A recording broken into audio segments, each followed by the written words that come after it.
you so much for joining us, Your Excellency. Thank you for being here. It's great. My first time on radio anywhere in the world. We're very excited for that, not only in the kingdom, but around the world. This is a global scoop.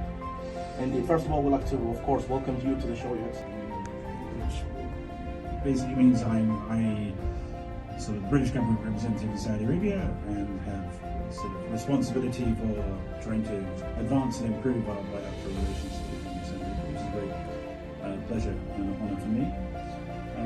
And I visited the kingdom many times. I've always worked on the Middle East, but I first visited in 1995. I've been back many times since, but this is the first time I lived and worked here. I arrived in February 2020, the week before you shut down for COVID. Okay, so you was kind of a little limited at that moment, unfortunately. Yeah, I sort of had a strange first 6 months, but I met lots of ministers and lots of Saudis online, but I was impressed.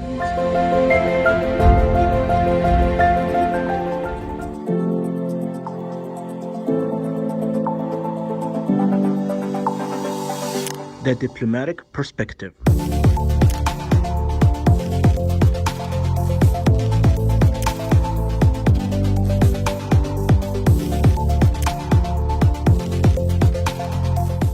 The Diplomatic Perspective with your host, Suleiman Az-Zahafi.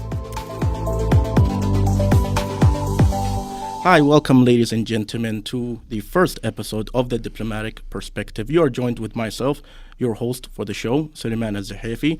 And today here in the studio in the capital city of Riyadh of the Kingdom of Saudi Arabia, a very esteemed and an amazing honorable guest, ladies and gentlemen. We're going to have the British ambassador to the Kingdom of Saudi Arabia, His Excellency, Mr. Neil Crompton.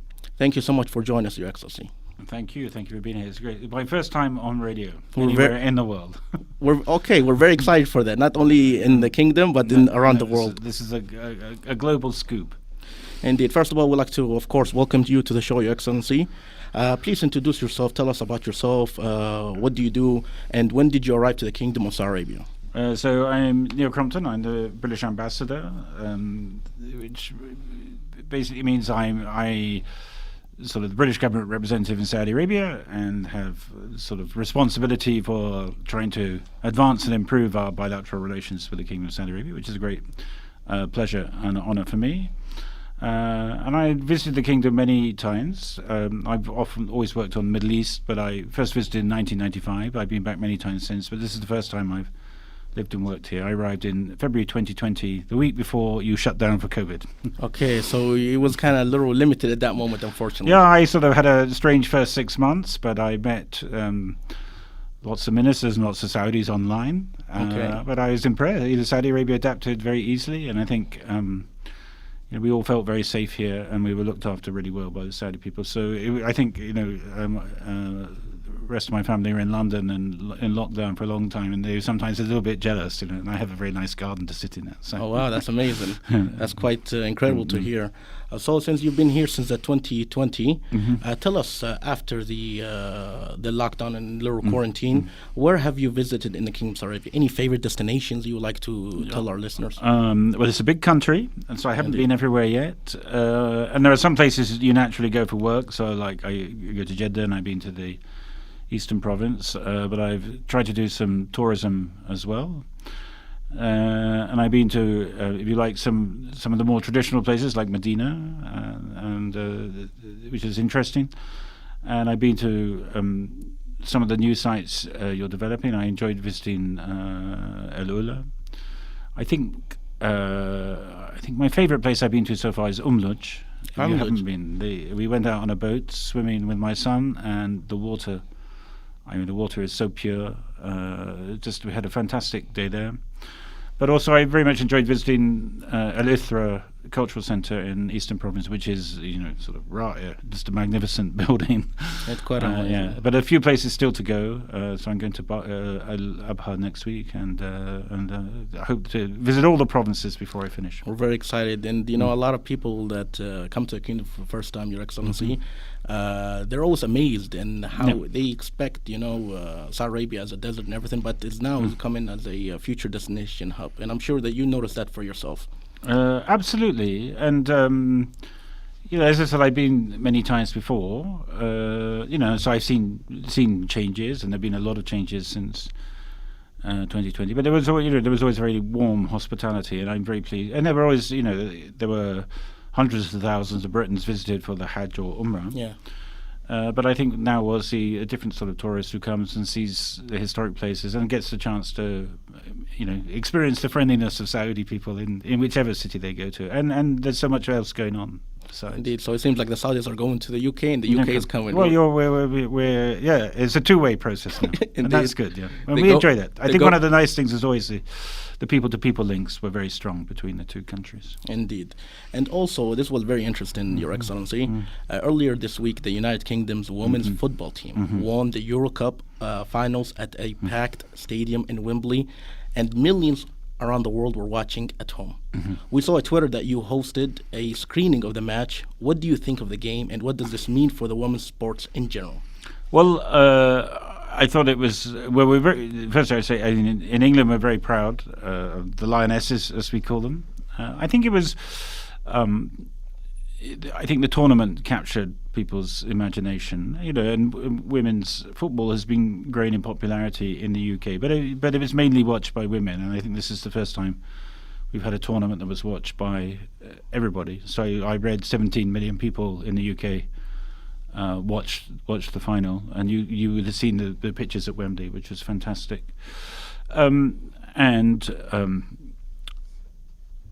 I was alive, but don't remember the 1966 World Cup final. We're about the young youth, so we'll go with that. So this is the first time in my life I've seen an English football team win a European or World Championship. So I think it'd be inspiring for young girls in the UK. I think it's changed people's perceptions of about the quality and skill of women's football. Indeed. And we hope that it will inspire the men's team to win the World Cup. We'll have to, of course, get past Saudi Arabia, but that's what we're looking forward to. And I should just say, one of the great treats I had while I was here, when our cultural secretary came in earlier this year, and we went to meet the Saudi women's football team just before their first international. Wow. And I think, in their own way, I think both teams are, they will inspire thousands of young girls to play football, and that's great. It's amazing achievement, especially the first win, and it goes to show that how exciting the sports arena, even in the United Kingdom. Yeah.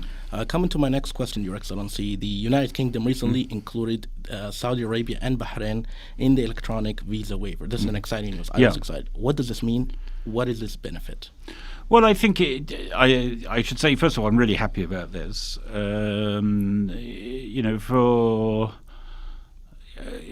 For a long time we had a visa system with Saudi Arabia, and there were a number of reasons for that, and partly, very often these arrangements are reciprocal. And then, of course, I think just before I came 3 years ago, Saudi Arabia suddenly allowed us to apply for visas online, and that encouraged people to visit. So we wanted to respond. We've had there's been a big effort by the British government and the Saudi government to improve relations. Since in my last year, I think 10 cabinet ministers visited, and of course Boris Johnson came. Wow. Earlier this year. Our instructions are to put the relationship on steroids and improve things.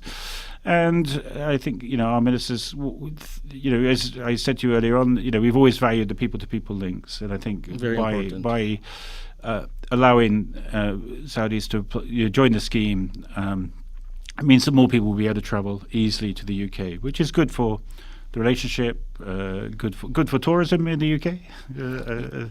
And since the 1st of June, I think the figure today, 56,000 Saudis 56,000 have visited London, or not just London. I mean, they have visited the UK. That's since the first year, but that's on top of the people who already had visas. Saying to you before we had the interview that Hyde Park is full of Saudis and Gulfies, but we like that. That no wonder I see all my friends on social media with fish and chips. Fish and chips, yes. Yeah, you see it, and I'm wondering fish how and chips is a good thing. Indeed. And Your Excellency, regarding this topic, do I need to book my flights before applying the waiver, to the EVW, or no? Yes. So I think what I would say to anyone who wants to apply, please read all the details very carefully. And the system is quite straightforward, but you have to get the details right. So, and you also, the electronic visa is for one visit only. One visit only. But and you need to specify the day and time that you're arriving. But if you do that, and then be very careful when you fill in the form that you've got all your details accurate. But you can apply up to 3 months before you travel, but you need to allow at least 48 hours notice. So if you wanted to go next week, I would advise you to apply now. Yeah. But as I said, I think it's pretty straightforward. It's £30. It's good value, and it's proving very popular. As 56,000 people, can't be wrong. Indeed, the price is amazing. It's convincing me to go very soon, after 48 hours, as you mentioned. Yeah. But just be very careful when you check, and if you have any doubts, you can always talk to one of your friends who's been, because there's a lot of people who have been through the system already. I feel like now there's a social media for step-by-step for everyone. No, there is. There's lots of guides out there on social media and videos and all sorts. So I guess they're very excited, and they're excited to welcome even more. Yeah. Your Excellency, do I have to be in Saudi Arabia when I apply for the EVW? No. You can apply anywhere in the world. Anywhere in the world. Yeah. Okay, just to I think, but it's for the system applies for Saudis and Gulf citizens only. So for those people who perhaps who have domestic workers who they want to take with them, the domestic workers would have to apply for a visa in the normal way. Indeed, and it goes to show that I've noticed, summer is like the popular time for the Middle East, especially Saudis, to apply for their visa to either study in the UK university. There's bilateral agreements. Can students also apply for the EVW? It depends a little bit. I mean, for people going for less than 6 months who say are doing a language course at a private institute, then an EVW is fine. I advise if you're going to complete a degree course over 3 years to apply for a student visa, and that takes a bit longer. So we advise. I think it's at least 8 weeks at the moment, and it's a busy time. I think post-COVID the whole world has experienced an increase in numbers, and so there's a lot of pressure on visa services. So if you're a student, you have a place in the UK, please apply tomorrow or the day after, rather than wait a month. I can imagine when this gets aired, a lot of people are going to be doing online or immediately. Just to discuss further, for your individual, a little more personalized. Coming to the kingdom for the first time and everything, what was your expectations, and what is something that it was an amazing surprise for you?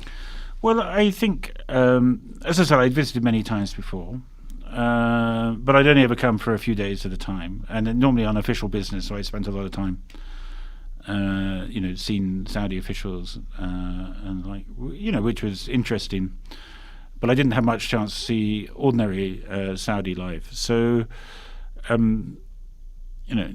what I would find, I think every Saudi says, every visitor and every diplomat says, is a sort of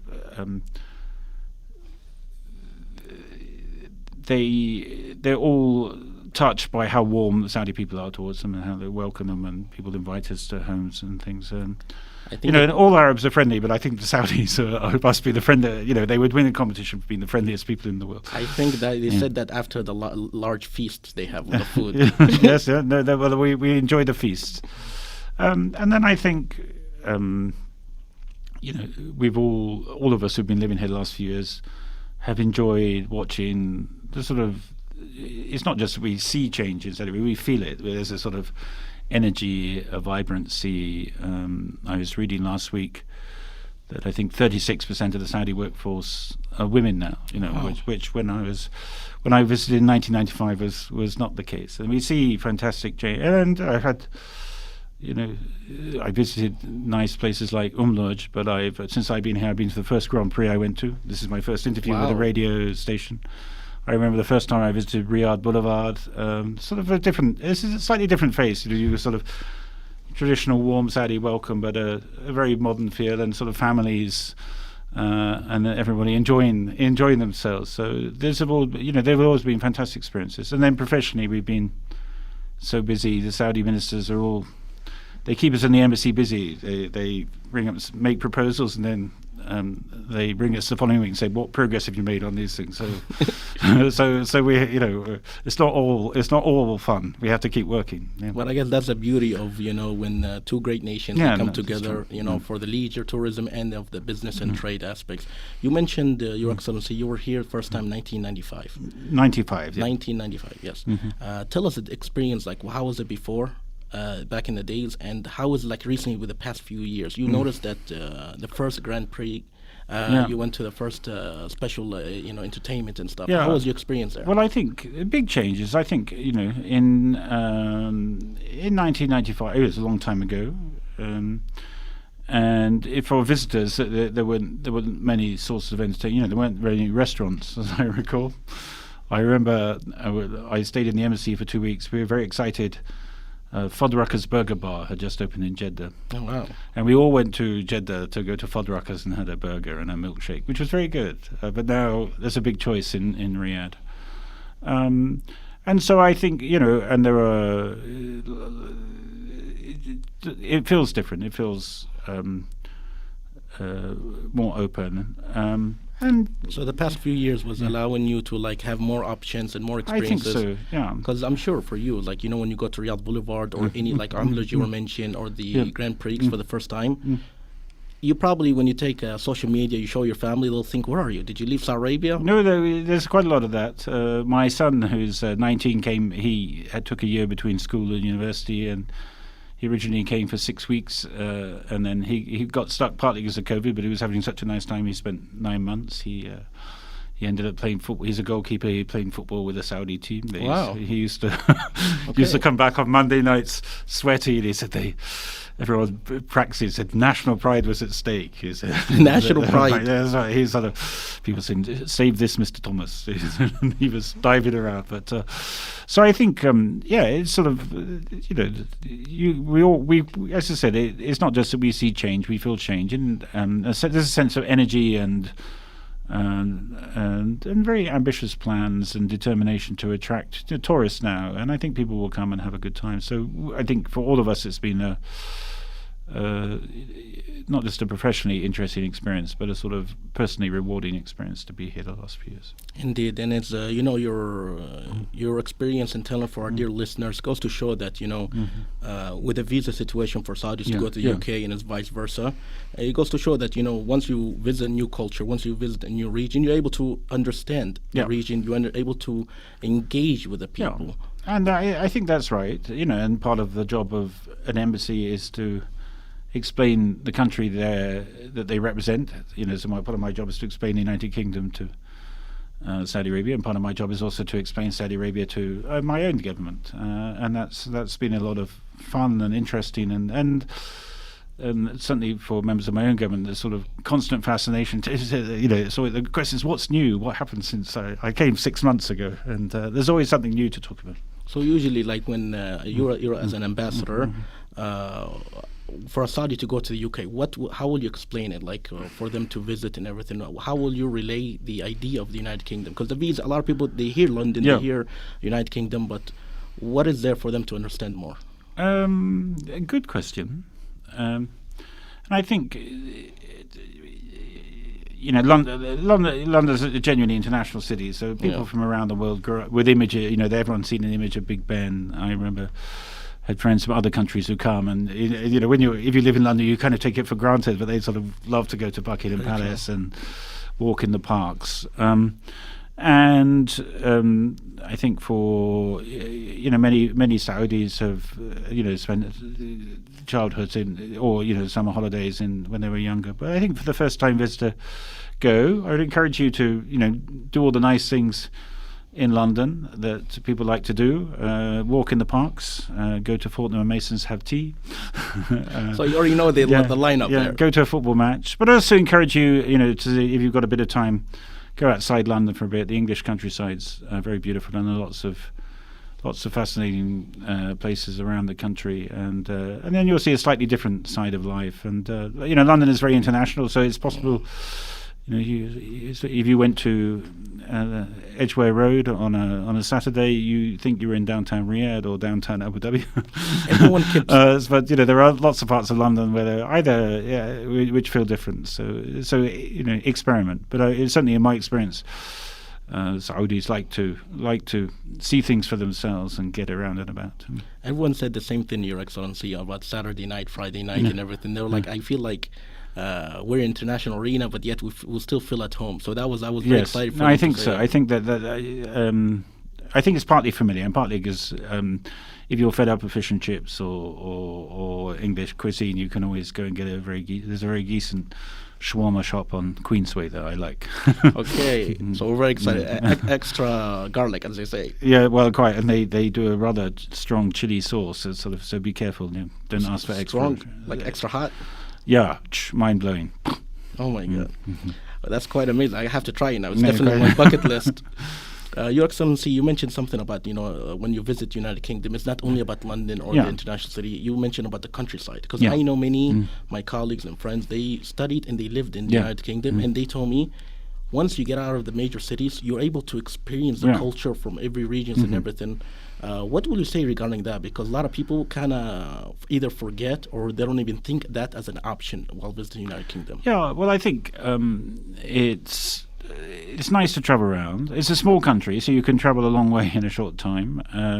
It's very easy to hire a car. Of course, you have to drive on the left side of the road, but people drive a little more slowly than they do in Riyadh. So I think you'll find it nice and safe. And it's nice to. I think there's lots of places with known tourist destinations. It's also very nice is to go to a country pub or a country restaurant, sit down, watch people go past, and experience life a bit differently. Go for a walk in the hills or the countryside, but if you're careful, as I say, it takes a long time to drive from Riyadh to El Ula. In that time, you could drive from, as we say, Land's End to John O'Groats. It's sort of 8.5 hour drive from one end of England to the other, so you can get around. And the train is also a nice way to travel. You can lie back and sit back in your seat, watch the world go past, have a cup of coffee, but you can be in Edinburgh in 3 hours. It's always tea time somewhere. Yeah, it is always tea time somewhere. Yeah. This is my favorite phrase from my British fella that I know, because he tells me, he said, I love tea, I love the culture, but when I came to Saudi Arabia and they drink more tea than me, they do, yes. He was like, I took it as a challenge. Yeah, well, that is a good challenge, and we of course normally drink tea with milk, which I think some Arabs refer to as soup, but it's popular in Yemen, but not in Riyadh. So I'm going to use that with my friends. Soup. You want soup or regular tea? I love that. I love that. So. Your Excellency, as part of the Vision 2030, Saudi Arabia has been working to diversify its economy and develop the tourism sector. How have you seen this change from your time in the Kingdom of Saudi Arabia? Well, I think I've seen some important changes. I think, firstly, the way the country is going about this is quite clever. So you've done a number of big events, which people have travelled in for. So, and in a sense, you'll be able to test how things work. So, Formula E in Riyadh, the Formula One in Jeddah. And now you're having you had the Riyadh season, the Jeddah season, which attracted a lot of us, especially from other Gulf countries. When I went to Riyadh Boulevard first time, it was am I in Muscat or Abu Dhabi or Kuwait?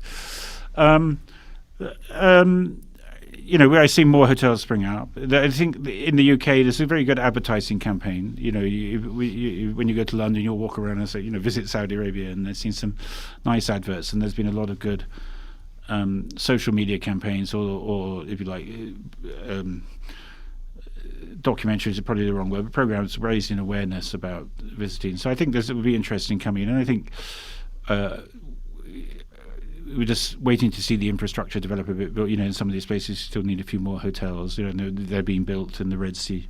Indeed. Like, so I feel a little bit lucky. I get to visit places before there are large crowds. Oh, wow, that's But I'm also hopeful that large numbers of people will come and enjoy what I've enjoyed. So it goes to show that, you know, if you're there first, you get to know what's But going it's on. always it's always nice to say I visited there before, you know, when there were no hotels. Yeah. Indeed, and of course, Your Excellency, it was an absolute pleasure.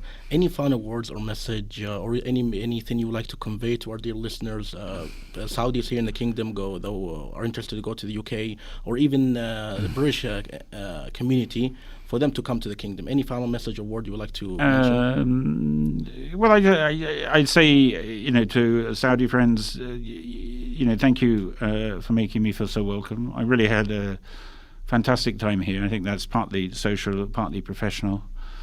I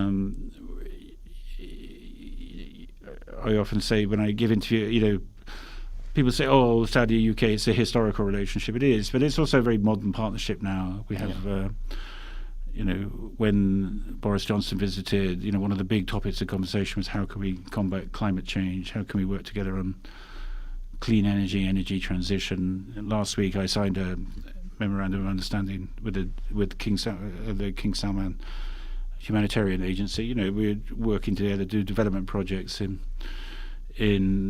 the Horn of Africa. You know, these are new faces of the relationship. You know, UK and Saudi working together on 21st century problems internationally, and bilaterally. I think there's so many different people coming. There's a big boxing match in Jeddah on the 20th of August. Anthony Joshua, famous English boxer, will be there. So I think for us, you know, thank you for making us feel welcome. Thank you for sharing us in these things, and I hope that for those of you who go to London, that I can't host you all or look after you, but I hope that my compatriots will make you feel as welcome as we feel here. You know, for me, Your Excellency, the first time going to London, it was an amazing experience. Everyone was very helpful, guideful and everything. And that is, I feel like first impressions of everything, and that was like amazing. It was like more than 5 stars. That's great. Well, that's hope, and I hope you enjoy it, and I hope you get to see the different things you want to see, and you don't get caught out by people driving on the left-hand side of the road. I'm gonna, you know, for me, that's what I'm scared about driving there. That's my. It's actually much easier because the steering wheel's on the other side. But you also have to be careful when you're crossing the road. You don't look the wrong way first. I think I have a lot to write down to watch out. Thank you so much, Your Excellency. It's our pleasure. Ladies and gentlemen, that's an amazing guest, His Excellency the British Ambassador to the Kingdom of Saudi Arabia, His Excellency Neil Crompton, here joining us here in the studio in the Kingdom of Saudi Arabia, the capital city of Riyadh. We discussed so much and so much details, and for individuals who are very interested, especially Saudis, to visit the United Kingdom, go ahead and visit. My first experience was amazing. I'm definitely going there. You know, the corona situation kind of changed everything, but now the green light is there. Yeah, absolutely. The waiver is removed and everything, and I think, you know, 2 thumbs up for that one. We're very excited.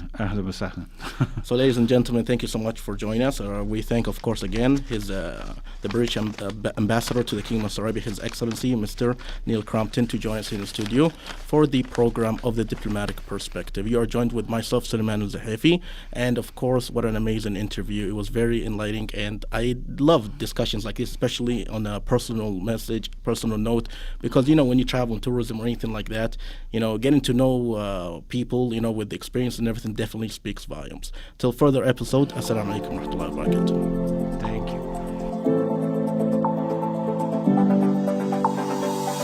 The Diplomatic Perspective.